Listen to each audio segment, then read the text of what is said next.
¿Sabes cómo es realmente la vida para aquellos que eliminan a Dios del panorama y dejan de pensar en su futuro?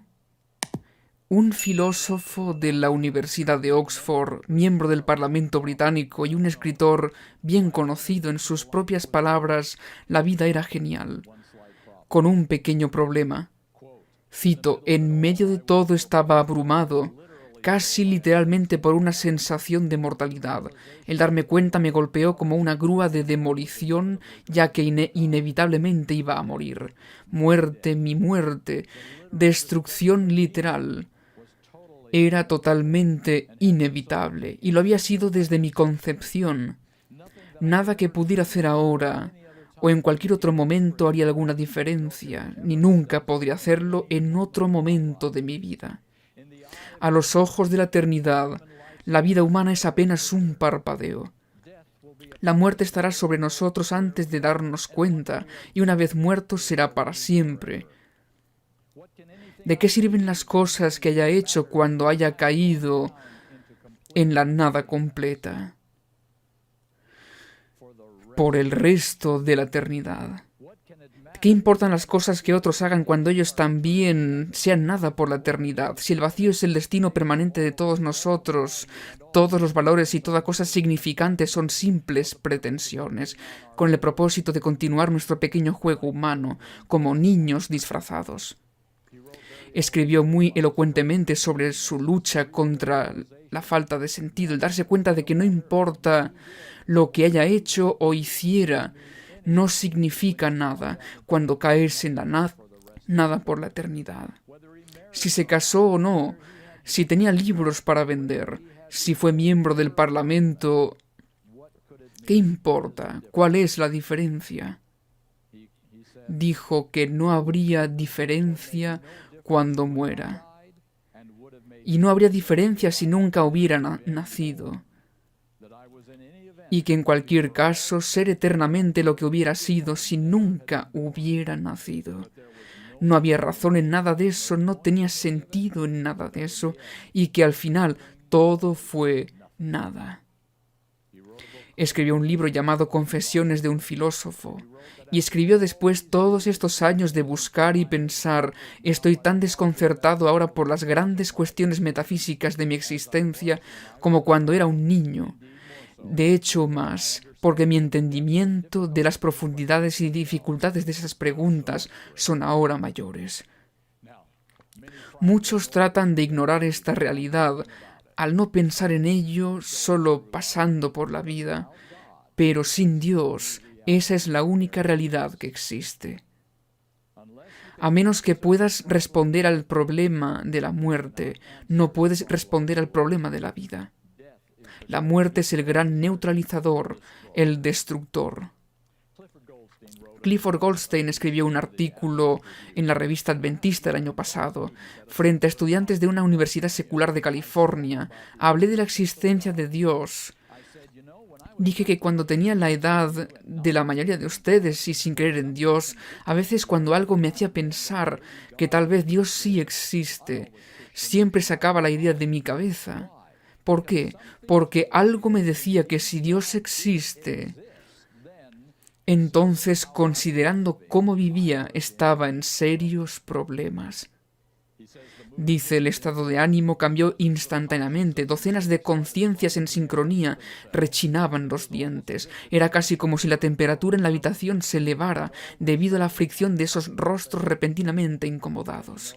¿Sabes? Incluso aquellos que no quieren pensar en eso, de vez en cuando la conciencia surge y nos vemos obligados a pensar incluso por un momento.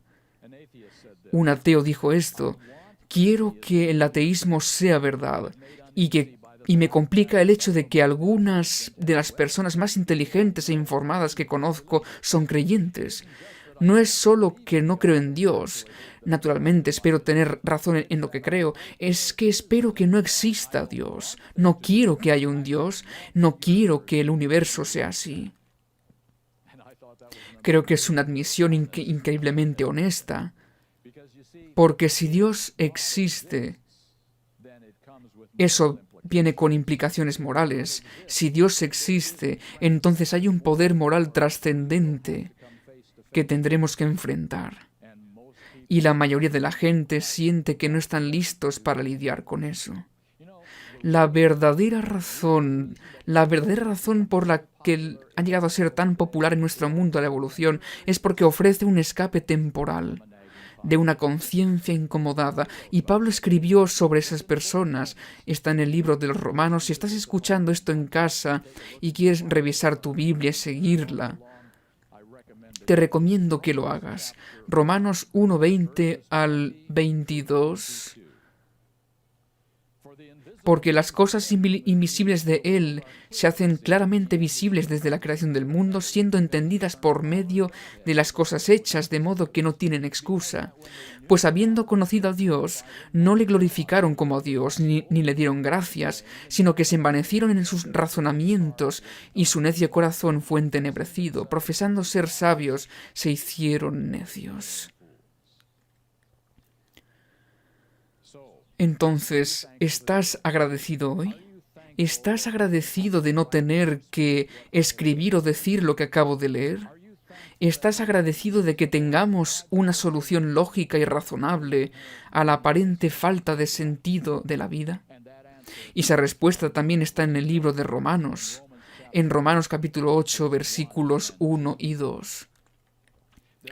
Ahora pues, ninguna condenación hay para los que están en Cristo Jesús, los que no andan conforme a la carne, sino conforme al Espíritu, porque la ley del Espíritu de vida en Cristo Jesús me ha librado de la ley del pecado y de la muerte. La respuesta es: estoy cubierto por la justicia de Cristo.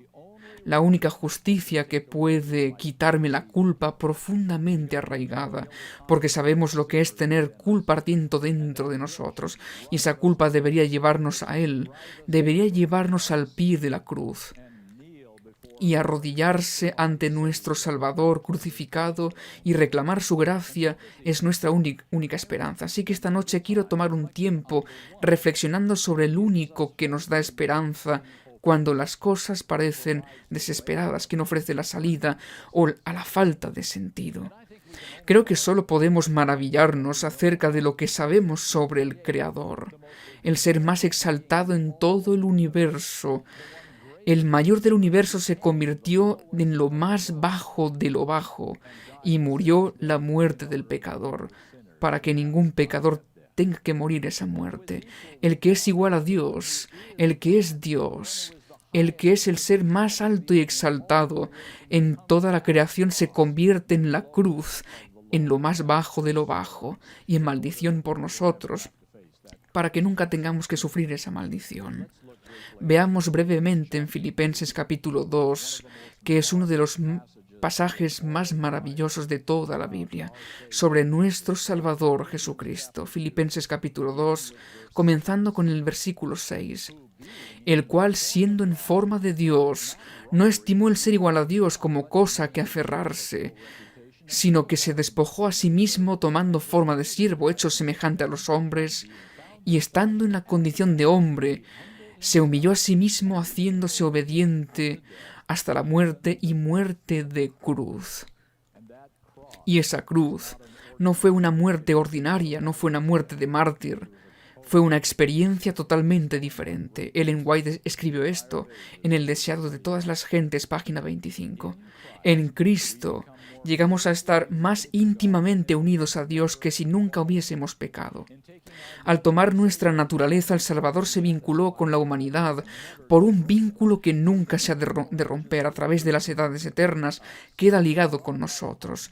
Dios había adoptado la naturaleza humana en la persona de su Hijo y la llevó al más alto cielo, y es el Hijo del Hombre quien comparte el trono del universo.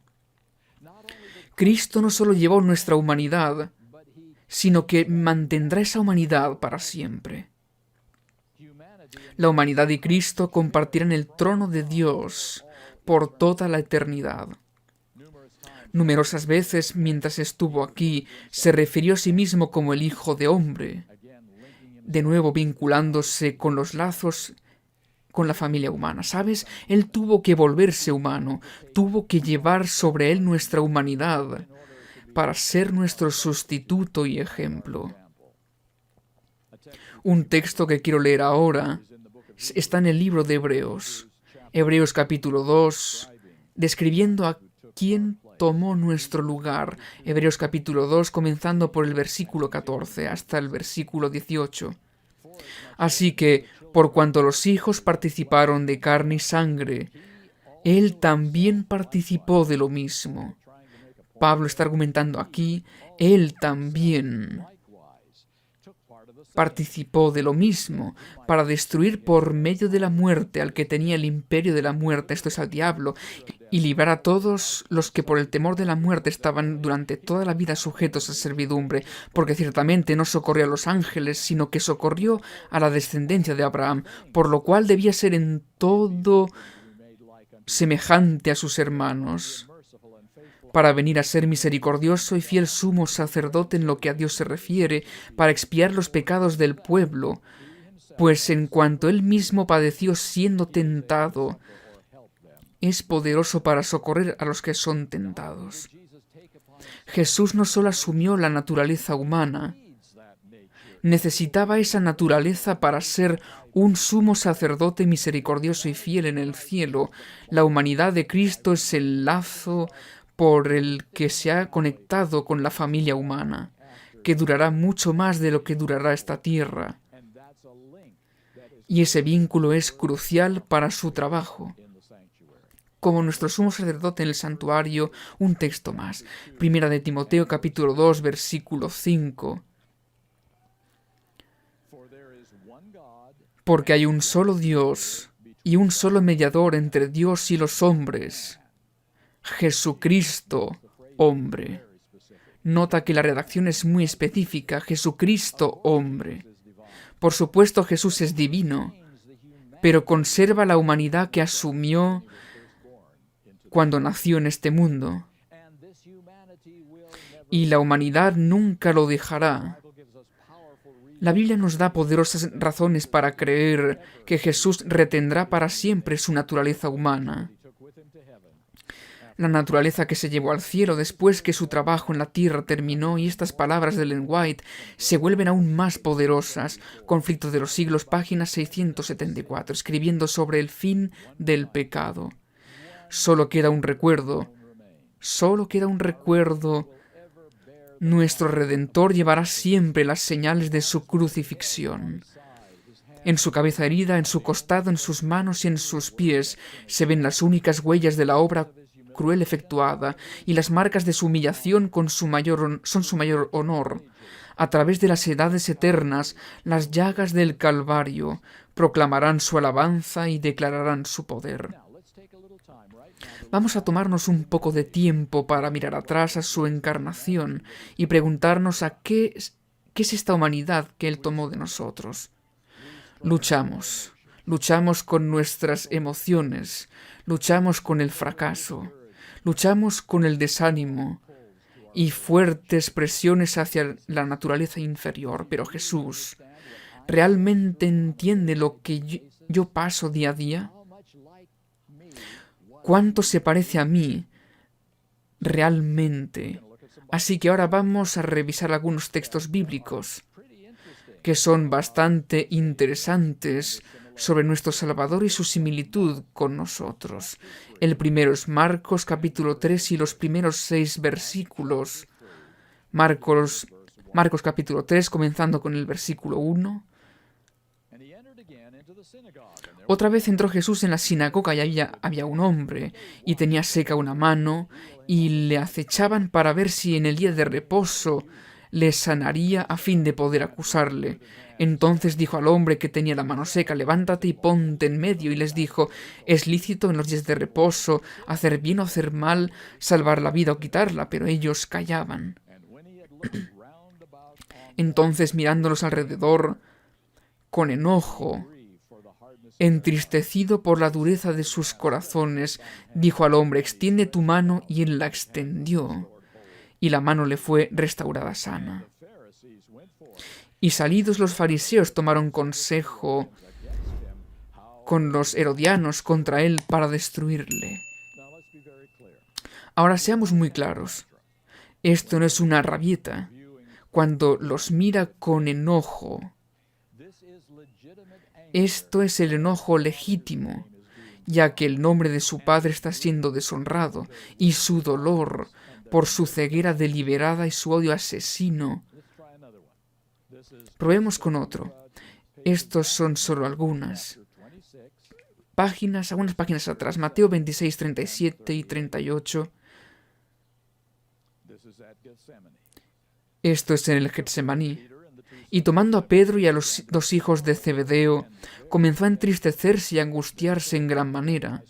Entonces Jesús les dijo: mi alma está muy triste hasta la muerte.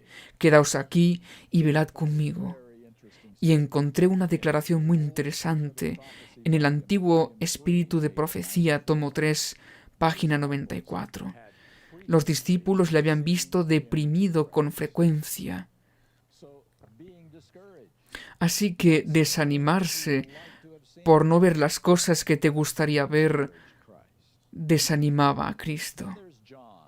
Entonces está Juan capítulo 13.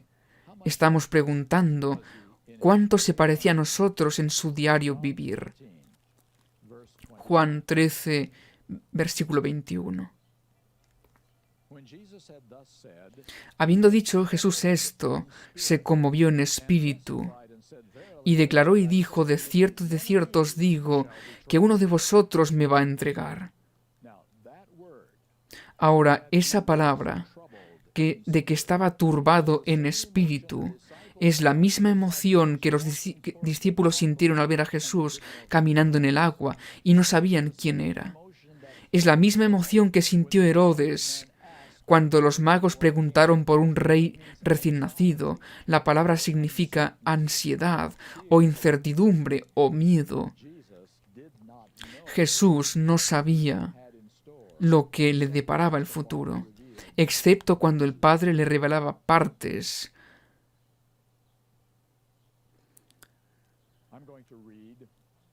Voy a leer frases cortas de los escritos de Elena de White. No los voy a comentar, solo quiero que los escuchen. Él sentía toda la fuerza de la pasión de la humanidad. En Lugares Celestiales, página 155. Bendijo a los niños que poseían pasiones como las suyas. Sense of the Times, 19 de abril de 1896. En su humanidad, el Hijo de Dios luchó con las mismísimas, terribles, aparentemente y abrumadoras tentaciones que asaltan al hombre. Mensajes Selectos, tomo 1, página 95. Él sabe cuán fuertes son las inclinaciones del corazón natural. Testimonios, tomo 5, página 177. Sabe por experiencia lo que es la flaqueza humana y en qué consiste la fuerza de nuestras tentaciones. Ministerio de Curación, página 71. En una carta que le escribió a su sobrino de 18 años, dice: Jesús pasó por las circunstancias por las que usted pasa ahora. Él está relacionado con sus tentaciones. Su mente, como la vuestra, podía ser atormentada y quedar perpleja. Vosotros no tenéis una dificultad que no haya gravitado con el mismo peso sobre él. Sus sentimientos puedan ser heridos por el descuido y la indiferencia de sus amigos profesos, tan fácilmente como los vuestros. Nuestra alta vocación, página 57 a la 59. ¿Suena eso como alguien que experimentó realmente la forma en que vivimos, las incertidumbres y los miedos? Volvamos a Hebreos, capítulo 4, versículos 15 y 16. Porque no tenemos un sumo sacerdote que no pueda compadecerse de nuestras debilidades, sino uno que fue tentado en todo según nuestra semejanza, pero sin pecado. Acerquémonos, pues, confiadamente al trono de la gracia, para alcanzar misericordia y hallar gracia para el oportuno socorro. Ese es el verdadero problema. Nos damos cuenta de cuán completamente humano fue Jesús, lo bien que conoce nuestras luchas, por lo tanto podemos acercarnos con valentía al trono de la gracia porque podemos hablar con Él de cualquier cosa. Él ya lo experimentó y entiende nuestras luchas, sabe por lo que estamos pasando. Ahora, después de 33 años de esta experiencia diaria, Cristo llega al momento más difícil de toda su eterna existencia. Lo leímos en el libro de Mateo. Volvamos allí. Mateo capítulo 26 y el versículo 39.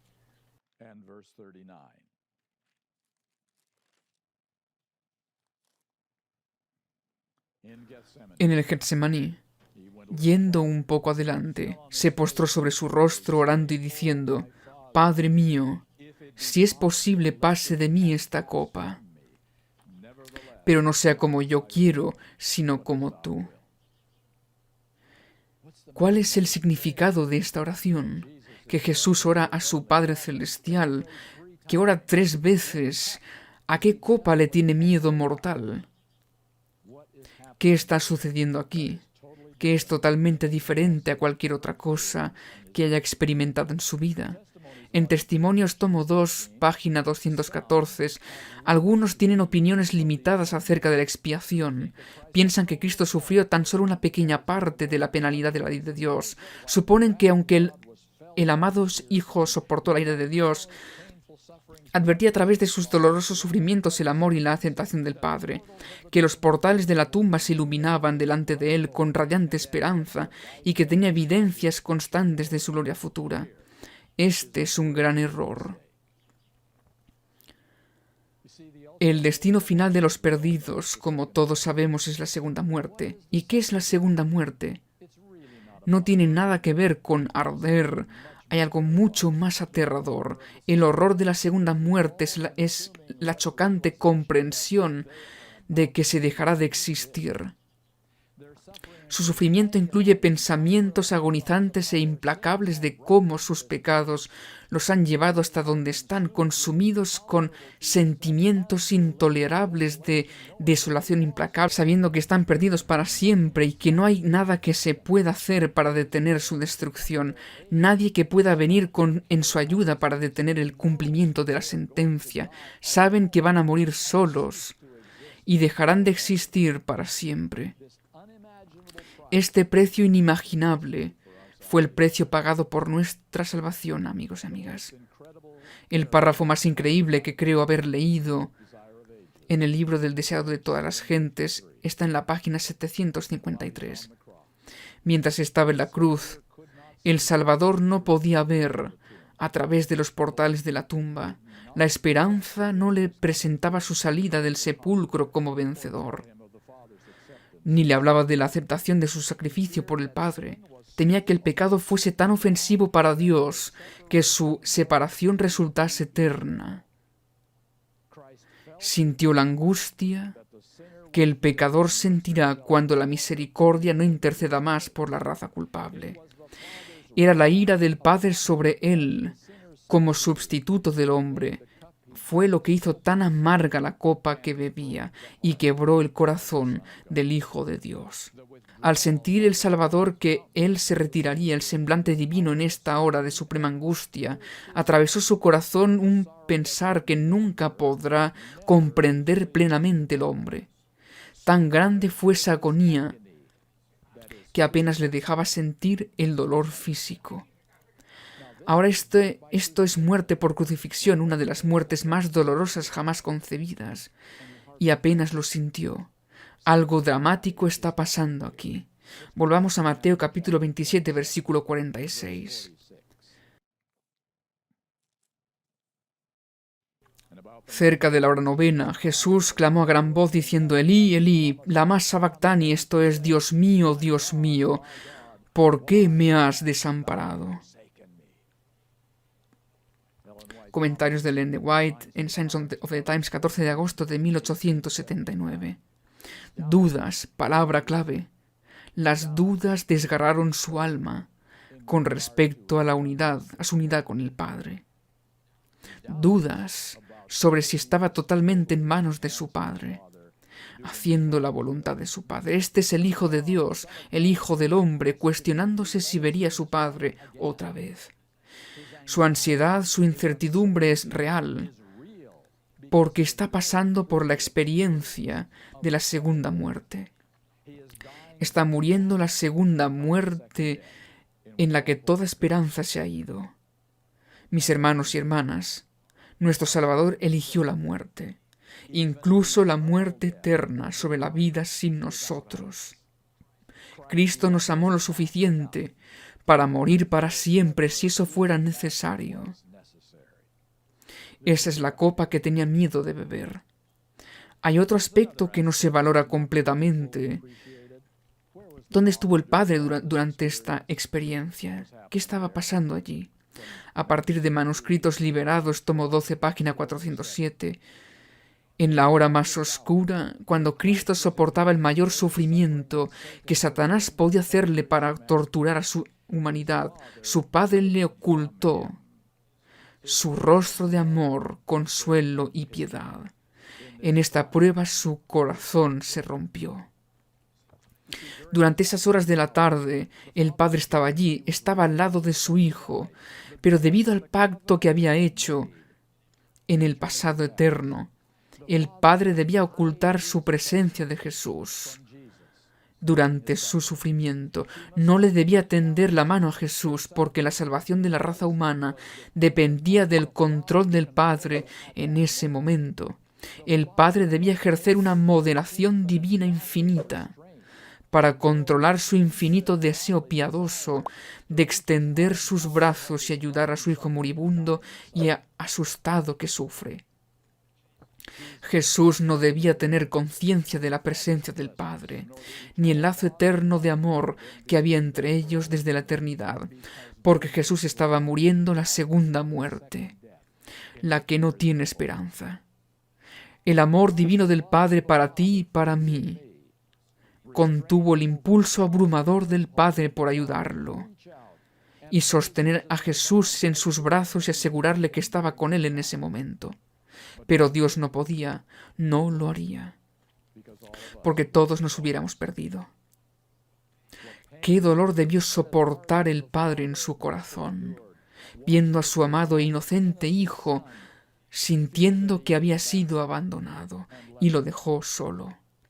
Cómo el Padre retuvo su mano divina será el estudio de los redimidos por toda la eternidad. A veces olvidamos que la expiación es el sufrimiento de la divinidad. El Padre, el Hijo y el Espíritu Santo compraban nuestra redención. Ha habido solo una vez en toda la eternidad que hubo una ruptura de la divinidad. Solo una vez el vínculo eterno entre ellos fue cortado. Solo una vez el trío eterno fue obligado a experimentar el abandono total y la separación, una separación que literalmente rompió el corazón del Hijo de Dios. En Manuscritos Liberados, página 93 de 1899, era necesario que las terribles tinieblas se cernieran sobre su alma a causa de la retirada del amor y el favor del Padre. Pues estaba en el lugar del pecador, y esta oscuridad la debe experimentar todo pecador. El corazón de Dios anhelaba con el mayor dolor cuando su Hijo, el que no tenía culpa, sufría el castigo del pecado. Esta separación de los poderes divinos no volverá a producirse en las edades eternas. Y recuerda, a lo largo de toda esta experiencia donde Jesús tuvo que tomar decisiones, no se salvó a sí mismo, incluso cuando temía perderse para siempre. Sabía que podía gritar «Basta, que la raza pecadora perezca» y cada ángel en el cielo vendría a su rescate. Recuerda que este es Dios, nuestro Creador. Nunca hubo un momento en el que Él no existiera. Pero si Jesús hubiera bajado de la cruz y se salvaba a sí mismo, la raza humana se habría perdido. Y por supuesto, mientras colgaba de la cruz, Satanás continuó tentándolo, lanzándole pensamientos desalentadores, tales como habrá muy pocos que aceptarán tu muerte. ¿Por qué molestarse? No vale la pena el sufrimiento, nadie le importa, estás desperdiciando tu vida y muerte por personas que ni siquiera se preocupan por ti en absoluto, son una raza ingrata de gente malvada, déjalos perecer, ríndete, baja de la cruz y sálvate a ti mismo. El dolor emocional que el Hijo de Dios soportó al sentir la desaprobación de su Padre por la inmundicia y vergüenza de los pecados del mundo que descansaban sobre sus hombros, de la angustia de un alma en ausencia de misericordia y no poder sentir la presencia de su Padre. Esto es lo que rompió el corazón del Hijo de Dios, literal y completamente. Muy simple. Jesús eligió la muerte sobre la vida sin nosotros. No quería ser Dios si no podíamos estar con Él. Dios eligió no existir para siempre, si eso es lo que haría falta para que nosotros vivamos para siempre. ¿Ves por qué la prueba de la cruz fue la mayor victoria que este universo ha presenciado o alguna vez verá? La muerte de Jesús fue la muerte por fe y su victoria. A lo largo de las horas más oscuras de su existencia en la cruz, Jesús tuvo que confiar en su anterior conocimiento de su relación con su Padre, y eso fue lo que lo sostuvo.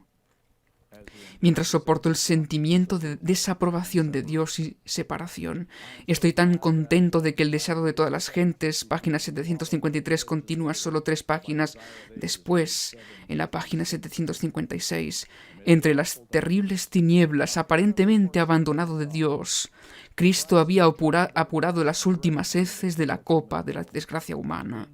En esas terribles horas había confiado en la evidencia que antes recibiera de que era aceptado por su Padre. Conocía el carácter de su Padre, comprendía su justicia, su misericordia y su gran amor. Por la fe, confió en aquel a quien había sido siempre su placer obedecer, y mientras sumiso se confiaba a Dios, desapareció la sensación de haber perdido el favor de su Padre. Por la fe, Cristo venció. Estoy tan contento de que el Padre le permitió tener esa seguridad al final de que había ganado y que la victoria era suya.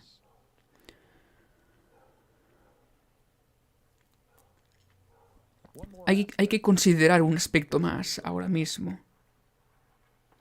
Vamos al libro de Apocalipsis. ¿Cómo podemos traer esa experiencia a nuestro tiempo y darle sentido?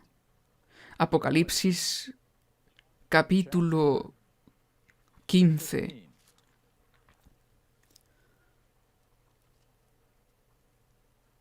Versículo 2. Vi también como un mar de vidrio mezclado con fuego, y a los que habían alcanzado la victoria sobre la bestia y su imagen y su marca, y el número de su nombre en pie sobre el mar de vidrio, con las arpas de Dios, y cantan el cántico de Moisés, siervo de Dios, y el cántico del Cordero. ¿Cuál es esa canción? La canción de Moisés y del Cordero. Bueno, averigüemos qué tiene que ver Moisés aquí. Volvamos al libro de Éxodo y vamos a ver el capítulo 32. Éxodo, capítulo 32.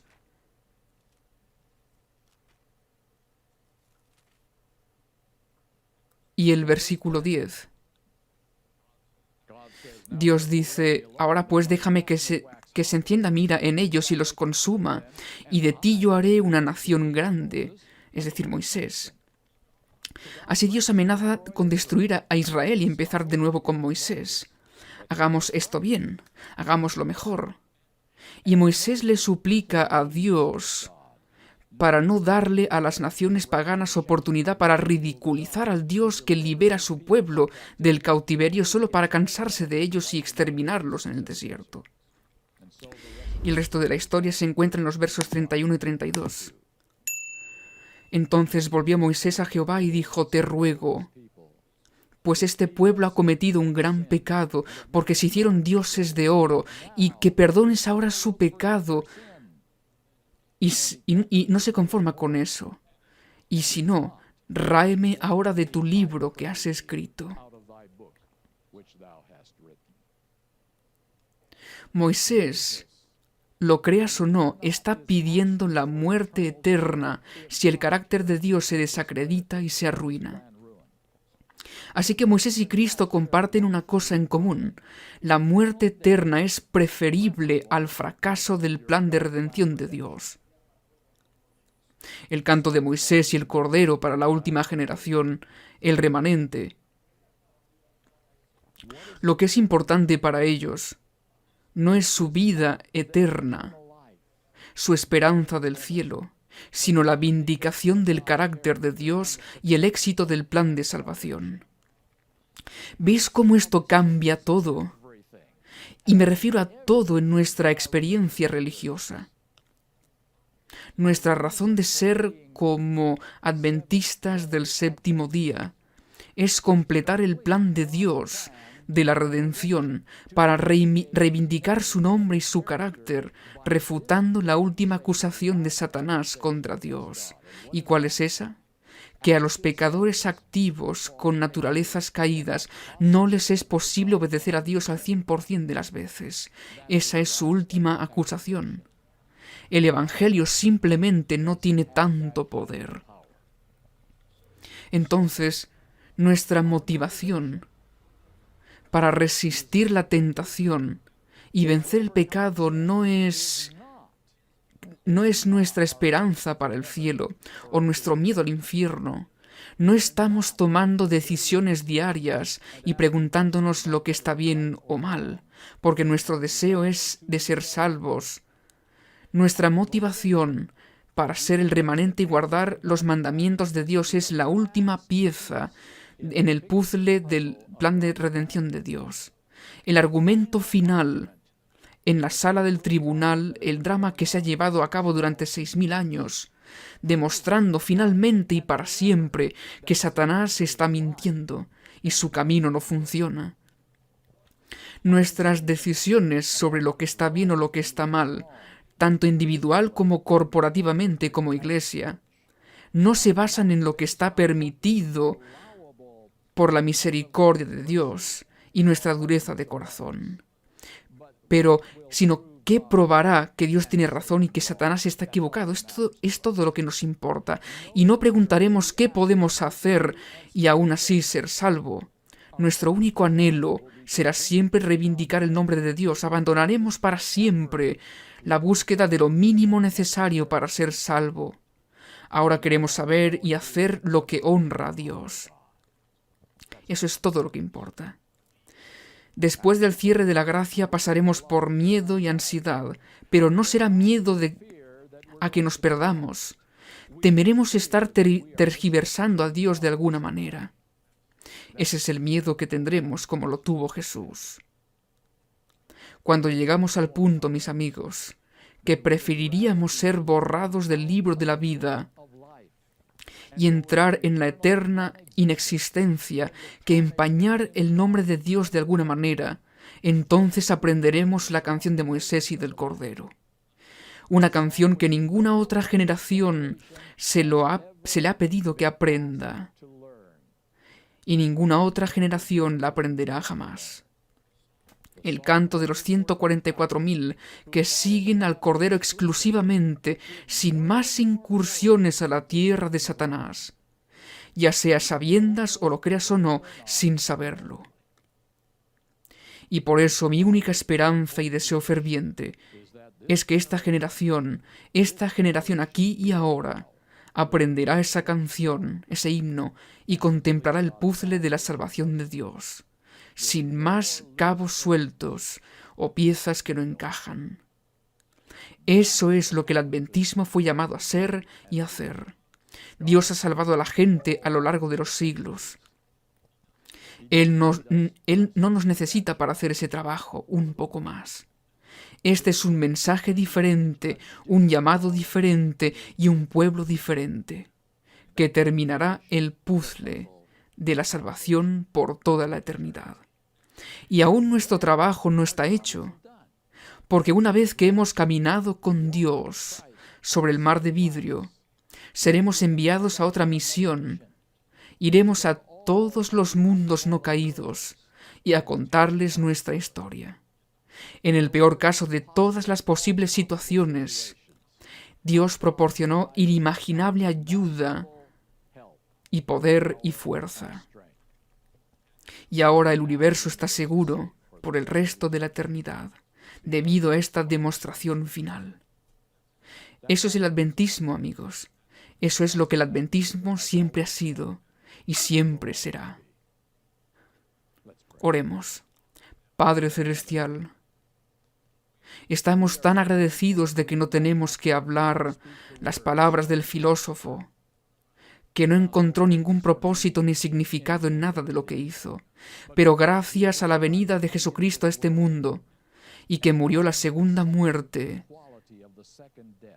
la lucha por la separación, porque estaba dispuesto a hacer todo lo necesario para reivindicar el nombre de su Padre, que tenemos la oportunidad de hacer lo mismo, que tendremos esta oportunidad, y lo único que importa es completar el puzzle. Gracias, Señor, por tus promesas, por tu misericordia, por tu gracia, y por permitir que esto suceda por el libre albedrío, para que en el universo pueda ver que nada ha sido coaccionado o predeterminado. Gracias, Señor, alabamos tu nombre, esperamos verte pronto en un lugar mejor. En el nombre de Jesús oramos. Amén.